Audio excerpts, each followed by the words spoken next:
Halo anak-anak, kali ini kita belajar tematik di tema 2, udara bersih bagi kesehatan.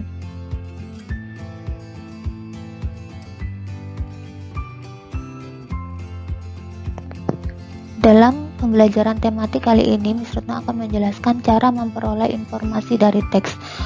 Adapun langkah-langkah untuk memperoleh informasi dari teks adalah baca judul teks terlebih dahulu, baca teks dengan cermat untuk mengetahui isi teks, dan dengan membaca cermat kita dapat menggali informasi lebih mendalam sehingga memahami isi teks dengan baik. Kata tanya yang dapat kita gunakan untuk mengetahui informasi dalam teks atau yang biasa kita sebut adik Simba adalah apa, di mana, kapan, siapa, mengapa, dan bagaimana. Adapun fungsi kata tanya daripada adik Simba adalah A. Apa? Itu digunakan untuk menanyakan peristiwa, proses, benda, atau hal yang dijelaskan dalam teks. B. Di mana? Digunakan untuk menanyakan tempat terjadinya suatu peristiwa dalam teks. K. Kapan? Digunakan untuk menanyakan waktu terjadinya suatu peristiwa dalam teks. C. Siapa? Digunakan untuk menanyakan orang atau pihak yang terlibat dalam suatu peristiwa. M. Mengapa? Digunakan untuk menanyakan sebab atau balasan suatu peristiwa. Dan B. Bagaimana? Digunakan untuk menanyakan proses terjadinya suatu peristiwa dalam teks.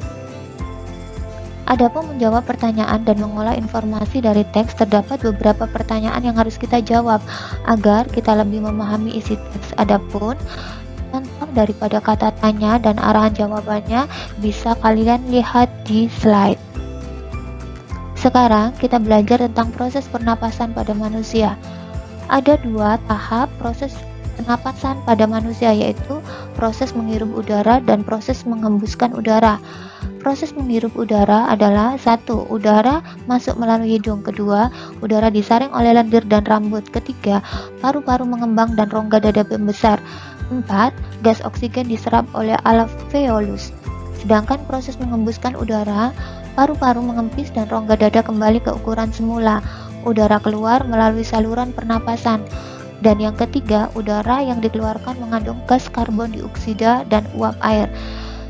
Penjelasan lebih lanjut tentang proses pernapasan pada manusia akan dijelaskan detail di pembelajaran selanjutnya. Masuk di dalam menjelaskan informasi dari teks. Di dalam informasi pada teks dapat memberikan pengetahuan tentang suatu hal kepada pembacanya.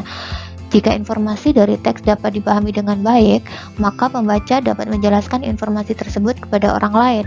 Informasi-informasi penting dari teks dapat ditemukan dengan membaca cermat atau mengerjakan pertanyaan-pertanyaan. Demikian identifikasi informasi dari teks. Jika informasi dari teks dapat dipahami dengan baik, maka pembaca akan dapat menjelaskan informasi tersebut kepada orang lain. Demikian penjelasan materi tematik pada hari ini. Bila ada pertanyaan, kalian bisa kemukakan, dan sekarang kita masuk di dalam diskusi kelompok. Terima kasih anak-anak semuanya atas pembelajaran tematik hari ini. Terima kasih.